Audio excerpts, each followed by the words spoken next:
Abbas Ragaachitis dhaabu ifisiitiif takau Amerikaa fi warri Israa'elis marii isaan dhiheessaa turan dhiisuudhaan takka ammoo karaa mariitiin nu sossobaniiti lola nurra bananii jedhee eega walgahii tanaaf ibsa godhe booda waan achi booda gartee mootummaan Ameerikaadhaa isaanirra goote qabxii adda addaatiin lafa kaa'eeti ture. Inumaatu mootummaan Ameerikaadhaa waan nuti dhiheessineef lola kana dhaaburratti nagee uumurratti inumaa nuti warra gartee silaa akka harka kannatu godhuu barbaadan qofa odoon taane biyya teenya guututti diiguudhaaf jecha waan nuti dhiheessine kana hunda fudhachuu didanii je'eeti haasoo san irratti dubbatee ture. Dubagaa sambooda qabxii jabduun gartee inni irra deebi'ee manaaf ibsa godhe keessaa lolli ammaan tane isaanirra baname kuni lola odoo nageenyi jiru nagee diduurra lola nurra bananii jechaa jira.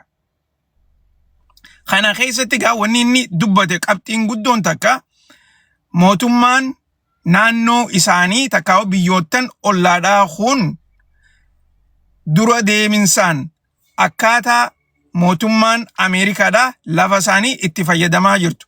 Qilleensa isaanii itti fayyadamaa jirtu. Inumaatu isaan mootummaa Ameerikaatii fi warra Israa'el gargaaruu bira dabraniiti lola kanarratti hirmaatanii biyya teenya haleelaa turanii seenaan takka immoo waraanni keenya karaa basaasotaatiin karaa gartee daataatiin wanni isaan arkan kana immoo nuti biyya teenya ittisuudhaaf firraa dhorkuudha qabnaa je'eeti deebi'ee gartee mana kana ibsa godheef jechuu. Kana keessatti gaa odoo haasoo kana itti fufuudhaan hoggaa gartee qabxiilee warra United Arab Emirates tana irra deebi'ee dubbatu. Mootummaan United Arab Emirates ifisiitiif akka nagayaa if gooteetu dubbachuu barbaaddi garuu biitii dura deeminsaan lola nurra bante isiidha. Akkaataan isaan nurra bananis dursoo akkuma nuti gartee duraan dubbanne sanitti lafa isaaniitii fi qilleensa isaanii diina dhiisanii inumaatu boodarre isaanuu akka biyya teenya haleelanii fi bikka adda addaa bikka isaan haleelanii jiran nuti raga qabnaa jee. Nuti lola isaanirratti hin banne wanni nuti goone biyya teenya irraa diina dhorkuudhaaf takkaa immoo qabeenya keenya eeggachuudhaaf jecha lola silaa nu diiguudhaaf dhufe san firraa dhorkuudhaaf yaada juuni guututti gartee deebii godhee fi ammallee lolli isaan lameen jidduu jiru kuni hin dhaabbanne garuu mootummaan United Arab Emirates wanni gartee dhaabbata warra BRICS kana gaafatte akka isaan Iraan dhaabbata kana keessaa suspendi godhan takkaa'u gartee rarraasan yoo akkas hin taane kafalliidhaan akka isaan gartee kafalliidhaan akka guututti gartee sagalee irra kannaniif gaafattee jirti jaaniiti gaa odeessaa jiranii jechuu. Oduu itti aantu keessatti tan ammallee breaking news taatee deemaa jirtu galgala kana mootummaan Turkiidhaa lola itti aanu marsaa lolaa itti aanu kanaaf qophii adda addaa godhaa jirti jaaniiti odeessaa jiran. Akka oduuleen ammaan tana bahaa jirtu jettutti mootummaan maappii duuba gartan kana yoo laaltan biitutuni Turkiyyeedha.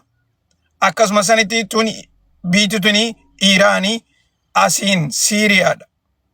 So Turkiin amma wanni godhuu jirtu naannoo kanatti naannoo boordara Turkiitii fi Syriyaa akkasuma san Iraq bikki gartee biitti sadeentun itti walitti dhuftu kanatti lolaaf kaampii waraanaa qofa odoon taane inumaatu bikka gartee waraanni ittisaa taa'ee biyya isaanii itti eeggatan qotachaa jiranii jaaniiti gartee akkana duuba gartan kanatti footooleen garagaraatii fi viidiyooleen hedduun yeroo ammaan tanaa miidiyaa irratti gadhiifamaati jira. Akka gartee oduuleen ibsaa jirtutti amma durallee irraa haasofneeti jirra. Mootummaan Israa'el lolli kuni akka xumuratti lolli isaanii karaa Tarkiidhaa akka deemuudhaaf deemu ifatti dubbataniitu turan. Sanii keessa gartee amma wanni Tarkiin godhaa jirtu dura deeminsaan ammaan qophii lolaa kan gartee fuuldura itti dhufuudhaaf deemu kanaaf qophaawaa jiranii. Maaliif waraanni Israa'el biyya Syriyaa tuni akka gartee biyya nagayaatti hin laalan? Maaliif waraanni Israa'el Syriyaa tana cinaa takka harkaa qaban? Tanaafuu gartee yeroo gabaabduu keessatti waraanni Israa'el karaa Tarkiidhaa ol siquu ni danda'a. Akkasuma sanitti Iraaq keessaa seenanii achiin lola nurra banuu ni danda'an yaada jaanii fi eegumsa adda addaa godhachaa jiranii jaaniiti odeessaa jiran. Okay? Na dhagayaa jirtanii warri mana keessa jirtan yoo na dhagayaa jiraatan taate mallattoo naa godhaa, harka keessaniin taap godhaa, kooppiiliin godhaa, sheer walii godhaadha.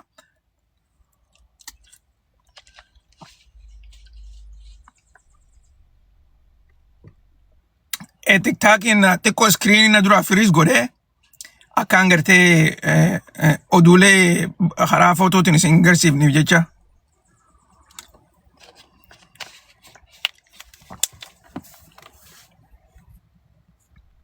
Okay. So tana egaan isinii mee booda oduu gartee United Arab Emirates tanaan xiqqoo irra isiniif deebi'atan gartee so maappiin kuni akkana duuba gartanitti xayyaara lama deema laayinni deemaa jiru kuni xayyaara lama. Xayyaarri lameen kuni bikki kuni Joordanii irraa gamas asirratti gaa guutuutti hin garsiisu garuu karaa Facebookitti maxxanseetiin ture. Wanni tuni warra gartee xayyaarota addunyaa kana guutuu jala deemee hordofu keessaafuu xayyaarota gartee lolaatii fi xayyaarota barbaachisaa kan ta'e. Xayyaarota addunyaa irra deemu kana hunda gartee bikka feete irraa arkuu ni dandeessa. Garuu immoo xayyaaronni kuni eenyuti? Kan waraanaati moo kan dhuunfaati? Ammaasis eenyutu irra jira waan jedhu yeroo hedduu gartee warra tooftaa adda addaa qabuutu jira. Xayyaaronni kuni hogguu gartee samii gubbaarra deeman tiraanspondara qaban. Tiraanspondorri isaanii kuni signaaliidha baasa. Yoo signaalii gadhiisan xayyaara kana arkuu ni dandeessa. Garuu yeroo takka xayyaaronni kuni eega gartee samii irratti ol ba'an booda tiraanspondorri isaanii ni cufanii achi booda gartee xayyaara kana xayyaarsanii namni adda beeku hin jiru jechuudha. Dubagaa jidduu lolaa tana keessa toora maarchii 22-24 xayyaaronni piraayiveetiidha takka gartee xayyaaronni dhuunfaadha lama Israa'el irraa ka'eeti United Arab Emirates dhaqee jira. Okay? Kanagaa jidduu lolaa sani jechuudha. Akka gartee oduun guyyaa kaleedhaa baateetti Prime Ministertichi warra Israa'el Netanyahuun ani jidduu lolaa san United Arab Emirates dhaqeetitiin MBZ wajjin wal arkee akkasumas waraana isaaniitii wajjinis wal arkee marii gaggeessaa ture je'eeti haasawee ture. Okay? Na dhagayaa jirtaniimi? Oduulee gartee warra United Arab Emirates tana yeroo hedduu isiniif himaatiin jira akkaataa gartee isaan waanuma gabaasni adda addaa himuu dhugaadhaa miti ja'anii irra deebi'anii dubbatan. Keessaafuu gartee jidduu lolaa tana misaayilota warra Iraan kanaa fi akkasumas duroonnan hogguu gartee duroonnanii fi misaayilonni biyya isaanii tana haleelee akkasumatti egaa waa hedduu barbadeessee footoo viidiyoon gabbahaa jirtu isaan ammoo waan hanqana nu dhoome hanqa kana qabnee jirra uummata akka illee nu hin banne ja'aniiti irraa dubbachaa turan baatii lameen lolaa tana hunda keessa jechuudha. Okay? Duba kan Netanyahuun afaan isaatiin achi dhaqeetiin jiraa je'ee akkasitti gaa United Arab Emirates dhaqeetitiin marii gaggeessaa ture je'ee ifii isaatiif dubbate isaan ammoo guyyaa kaleedhaa wanni gartee Netanyahuun juusan sobaa hin taane waan dhugaatii mitii kunoo barruu gartee akkanatti gaa gadhiisanii wanni Netanyahuun juusan takkaa gartee oduun ministertichi biyya Israa'el United Arab Emirates dhufe jaamtu san guutuutti sobaa jechuudhaani barruu tanaan oduu san kuffisanii turan. Achi booda gaa warreen miidiyaalee adda addaa hordofan akkasitti warreen gaa xayyaarota lallaalan jechuudha jala deemanii xayyaarota lameen kana baasanii turan. Okay? Xayyaaronni lachuutu tokko kan Netanyahuudhaati. Tokko immoo kan namticha itti gaafatamaa basaastoota warra Israa'el David Barniyaa jaaniin xayyaara isaati jechuudha. Okay? Xayyaaronni lachuutu United Arab Emirates dhaqee achitti marii gaggeessaa turanidha. Duba gaa ammaan tana mee isinoo maal jettan dhiiroo Netanyahuun United Arab Emirates dhaqee tammo hin dheyne jettan yaanni keessan maal fakkaata? Ni beektan gaa yeroo hedduu gartee ani oduu isiniif fida kan murteessu garuu isini yoo dhaqees hin dheyne yoo jettanis barreessa amana keessatti tana gartee ifi teessanii murteessaadhaan isinin jaa.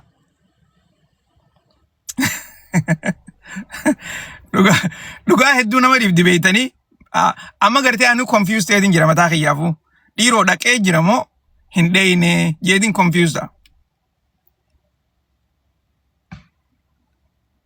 Isinii galtee?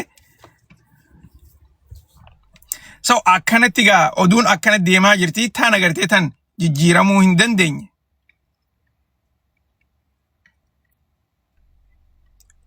Okay.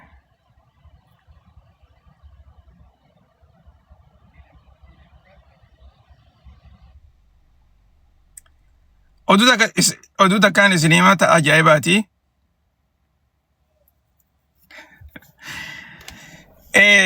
Irreedduun keessan namticha kana ni beeytanii pirezidaantii biyya France ni beeytan na fakkaataa guyyaa kaleedhaa Finfinneedha ture. Deengadda immoo Keeniyaa ture miti. Garuu baatii muraasa dura ni yaadattanii miti hogguu gartee jaartiin isaa xayyaararraa bu'u deemu kabalte. Viidiyoo sana agartanii?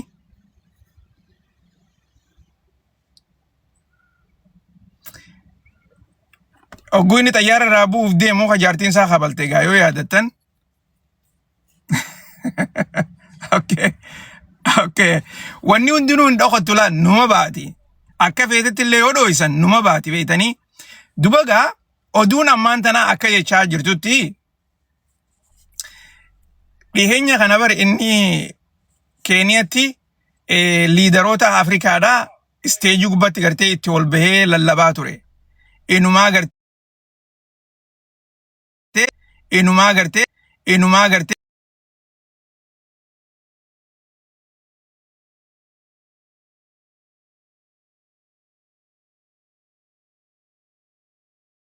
be quiet jeeni yoo gartee bika kana dhuftanii waa godhuu hin dandeenye takkaa gartee marii gaggeessuu hin dandeenye taate afaan keessa walii qabadhaa takkaa immoo manni isiniif qophaa'ee jira mana san dheeyxanii achi marii godhuu hin dandeessin jeetii isaan qaanyeessee ture.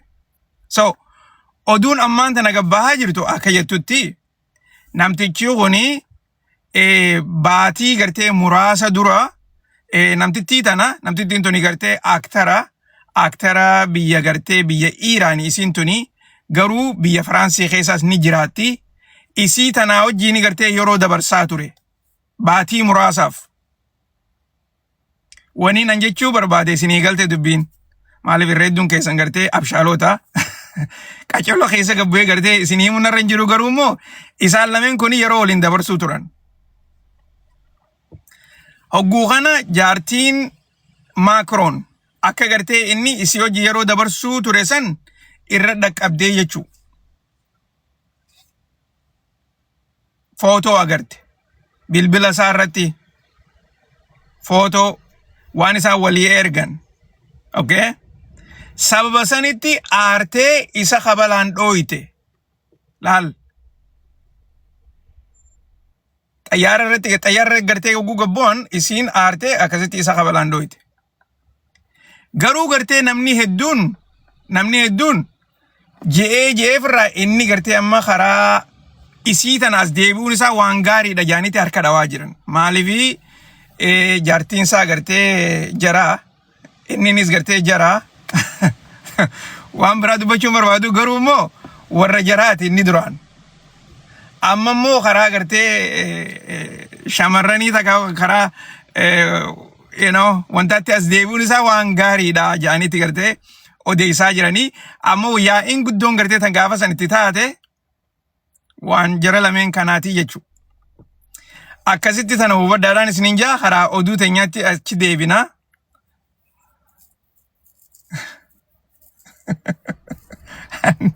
Hindu badu maaf na dubbisu barbaadani hindu badu.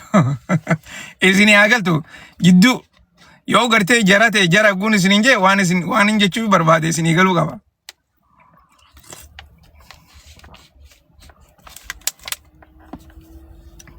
Takka foto wal cinaa laala. Foto laalaati ni beektan isiniif galti. Akkasigaa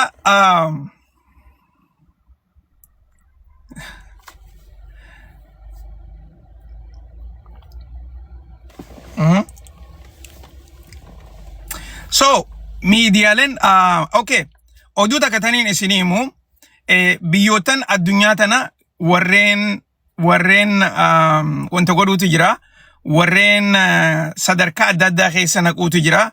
Biyyootan addunyaa tana keessa addunyaa tana keessa namni kuni biyyatam jaalataa addunyaa tana keessatti ummanni gartee biyya jaalatan keessa takkarraa ilaa gartee dhibba warra gartee sadarkaa adda addaa irra kaa'utu jira. Akkasumas addunyaa tanarraa biyyootan jibbamtu akkasumas itti gartee takkarraa kaasanii ilaa hanqa dhibba warra kaayanitu jira. Okay. Dubaga oduulee tana keessatti biitii ammaan tana addunyaarraa jibbansaan takkaffaa taate biyyatam isinii fakkaatti. Mee barreessaa mana keessatti. Biitii ammaan tana addunyaarraa namayyuu jibbu yoo jibbansaa takkaffaa taate. Lakki irra hedduu keessan anaatu gartee mistira isinii kannee jira. Mistira waan silaa gartee isin deebisuu qabdanii eegna duuba gartanii alaabaanii gartanii niin harkaa. Arra na dura baatee jirti. Alaabaa waan agartee alaabaanii gartanii ayyee. Akkas yoonoo Israel addunyaa tanarratti biyya jibbamtu raa takkaffaa taateeti jirti. Waan ajaa'ibaati. Jibbansa keessa gartee namni kuni innaa jibbansa keessa warra gartee waanuma isaaniitu arkuu hin danda'u. Waan isaanii bituu hin barbaadu. Waanuma isaan jibbaniif kana sadarkaa adda addaa irra kaayanii guutumaa guututti gartee yoo jibbansaa takkaffaa taateeti jirti. Wanni gaa isin itti taateef numa beeytanii sila gartee oduu takka taniin ni yaadattanii miti amma dura oduu takka taniin isin himaa ture waan warri Israel kuni ummata Falastiin irratti godhaa turan. Ummata Falastiin ijoollee xixiqqoo irraa ilaa shamarran dhiira gartee qabaa turan. Mana seeraatti dhiheessaa turan. Mana hidhaa keessatti waan irra dalagaa turan isin himaatiin ture ni yaadattanii mi? Ijoollee xixiqqoo sagaggaalummaa adda addaa irra dalaguudhaan shamarran akkasitti irra dalaguudhaan ijoollee xiqqoo kun isin joo dhiiraas dhalaadhaas jechuudha. Dhiiraas akkaataa gartee isaan sareedhaan faa gartee dhiiraas mana hidhaa keessatti akka sareen gudeeddu godhanii waa hedduu irra dalagaa turan warra cinaa gartee billoo faa keessa kaayan gaa waanuma adda addaati beeytanii.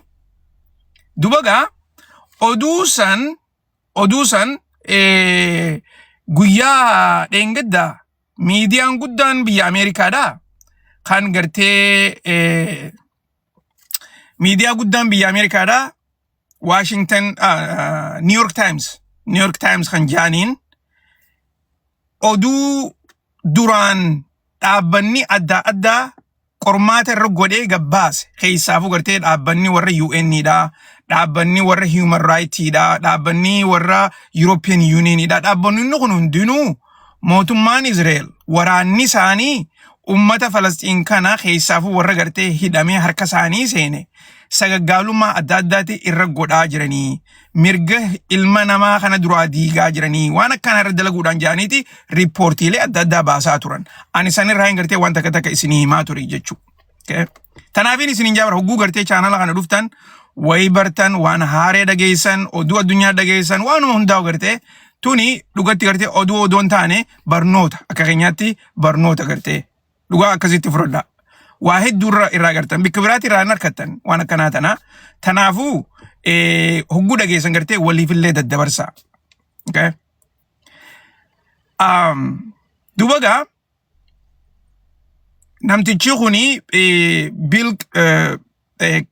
mali Nicholas Crystal janiniti Nick Crystal kuni nama gartee haalan addunyaa tanarratti haalan beekamaadha keessaafu journalismitti okay inni mataan isaatu yahudaadha beeka haalan beekamaadha nama gartee Bullets Prize janiniti jirti warreen addunyaa irratti gartee waa barreessuudhaan journalistummaadhaan beekaman kuni waan isaan amatatti badhaafamaniitu jira akka gartee Nobel Peace Prize ida dhageessanii jirtan Nobel Peace Prize dhageessanii jirtanii because Abiy Mohe jira dhageessanii jirtan jeetiin abdadda dubaga warreen gartee journalistiidha kitaaba barreessu waan dhugaa irratti seenaa addaa gartee hogguu hojjetan Bullets Prize jaaniniti bullet kana moota okay namtichi woni nama gartee beekamtii akkasii san akkatee bulletsi tana amma dura moo'ee jiru jechuudha Nick Crystal khajaanin okay Nick Christoph dubaga New York Times hojjetaa deemeeti Gaza dhaqee warra gartee sagagaalummaan adda addaa irratti dalagamte tana dhaqee interview godhe dubbisee ragaa adda addaa irraa fudhatee jara kana gartee waan miidiyaaleen garagaraa irraa dubbatan qofa odoon taane ifii isaatiif miilaan dhaqeeti dubbisee irraa gabaasee akkasitti gaa guyyaa dheengaddaa miidiyaan New York Times kuni publish godhe takkaa'u gartee magaalaa irra oolche jechuu okay dubaga miidiyaaleen gaa akkuma gartee gartanitti miidiyaaleen hedduun irraa dubbachuutu hin jiru garuu immoo warreen dhugatti gartee mirga ilma namaatiif falmu warreen wanni tuni duraanis akka deemaa jirtu beeku as bahaniiti dubbachaa jiran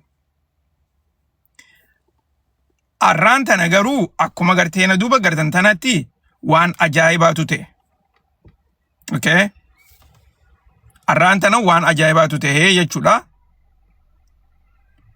wanni ajaa'ibaa gartee tan taate arraan tana Prime Minister tichi warra Israel ani Nick Christoph Matasa TV akkasuma san New York Times waan maqaa waraana keenyaa balleessuu irratti barruu tana gadhiisaniif jecha akka mana seeraatti gaafataman takkaa'u gartee akka isaan kun suu godheetiin jira je'eeti gaa akkaawuntii isaa tana gubbaarratti barreessee jechuu na dhaga'aa jirtaniimi waan gartee isaan kuni barruu tana gadhiisaniif jecha akkasuma sanitti gartee hojiin isaanii tuni waraana keenyaa fi biyya teenya maqaa balleessuu irratti waan hundoofteef jecha akka gartee mana seeraatti nu gaafataman gareelee waan seeraa naaf hojjettu gaafadheetiin jira jeeti akkanatti dhiheessee jira isiniin jechuudhaaf okay guyyaa kaleedhaa waa'ee Marco Rubioodha isinii himeetiin ture akkaataa mootummaan Chinaadha inni kuni duraan akka biyya isaanii hin seenne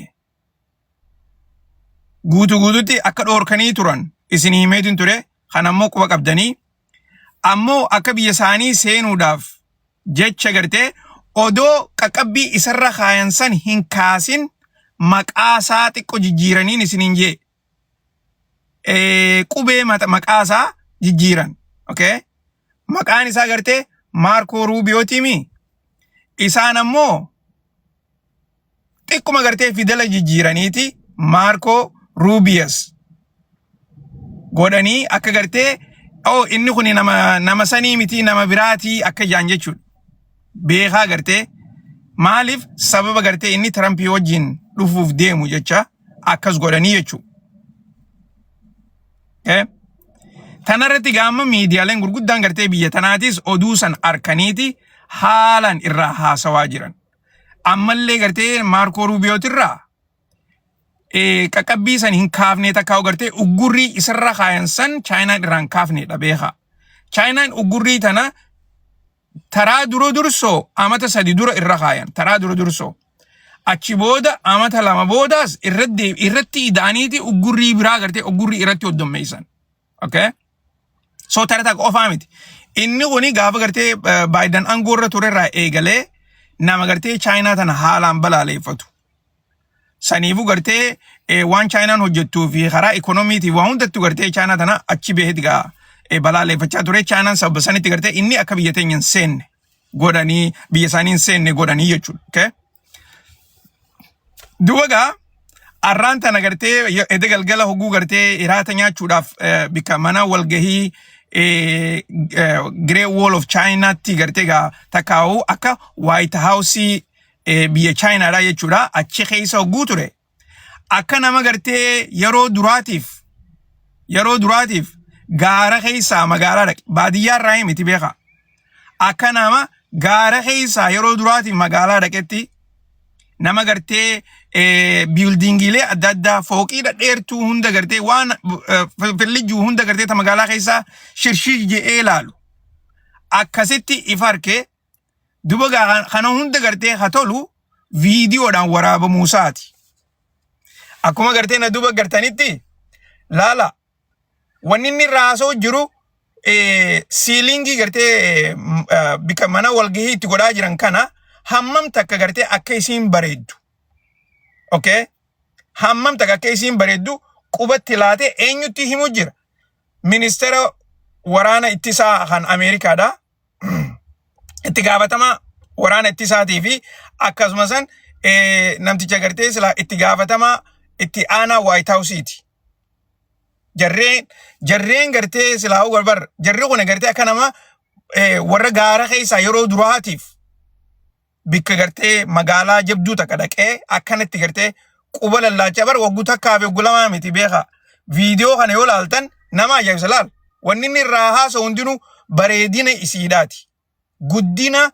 Guddina gartee siilingiin saniitii fi innaawaa artiilee adda addaa Chaayinaan beeka waan kana gartee yoo xiqqaatte amata 4,000 dura kan jaaran.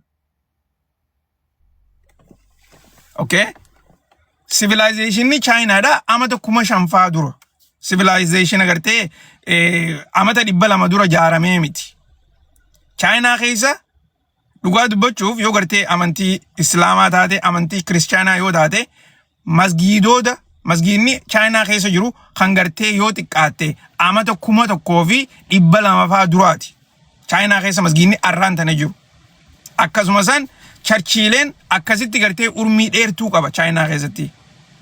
Inumaan maas gartee bareedoomina isaanii too akkaataa isaan itti jaaran. Innaa maal jettaree mana mootummaadhaa kan odoo amantiinuu hin jirre jaaramee ture. Odoo gartee amantiin Islaamaa amantiin Kiristaanaa odoon turre jaaramee ture. Dandeettii isaanii tagaafasanii namtichi kun arraan tan achi dhaqee gartee gaa namni gartee ministeera guddaa Ameerikaadhaa tahee akkanatti kunoo harkaan gartee bareedina siidhaa. Okay? Dhugumatti waan addaati beeka waan gartee harka keessaa akka malee na ajaa'ibsiifte. Tan ammas gartee gaa arraan tana social mediaatti warreen isa arrabsu. Akkuma gartee namticha asirra gartan kana gartee civilization naman beeyne gartee bada wajeeti arrabsaa jira. Inumaa gartee inni Barbarian jaan jecha gartee hamaatti fayyadameeti arrabsaa jira. Nama kanaatu gartee asii deemee kunoo China dhaqee China tana waan hin beeyneef jecha gartee China yeroo hedduu arrabsaa ture. Okay? Sani gartee tanaas arkuudha qabdaniidha yaanni xiyyaa baga agartanii waan deemaa jiru kana hundarratti